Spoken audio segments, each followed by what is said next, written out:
নজর রাখবো পরবর্তী সংবাদে। নিত্যদিনের যানজটে এবার অতিষ্ঠ শহরবাসী এবং বিশেষ করে মহারাজগঞ্জ বাজার এলাকা যে এলাকাটা রয়েছে সেখানে কার্যত প্রত্যেক দিন লক্ষ্য করা যায় ভিড়ভাট্টা, যানবাহন যানজট লেগে থাকে এবং বিশেষ করে যেখানে খুশি গাড়ি দাঁড় করিয়ে লোডিং আনলোডিং করা হয় এবং এতে করে রীতিমতো সমস্যায় পড়তে হচ্ছে সাধারণ মানুষদের।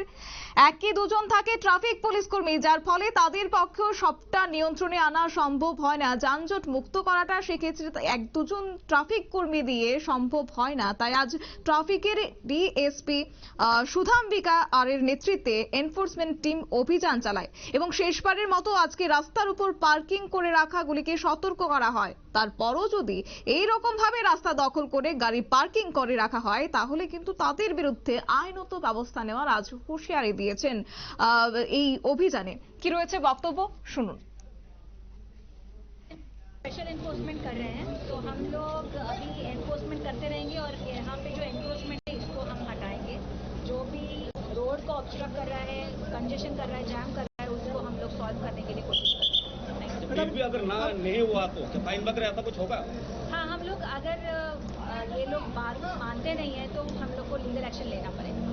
मैडम आप आज आए, आज ठीक हो जाएगा, लेकिन 2 दिन बाद नहीं, हम लोग एनफोर्समेंट करते रहेंगे, हम लोग आते रहेंगे कंटिन्यूसली, तो ये रिजॉल्व कर लेंगे।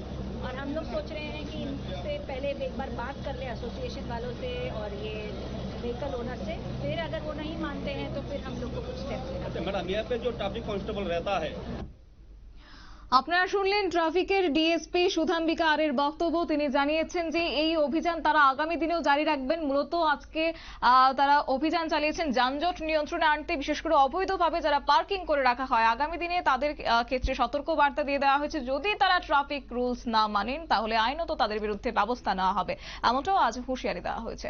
নিয়ে নিচ্ছে ছোট্ট একটি বিজ্ঞাপন বিরতির সঙ্গে থাকুন।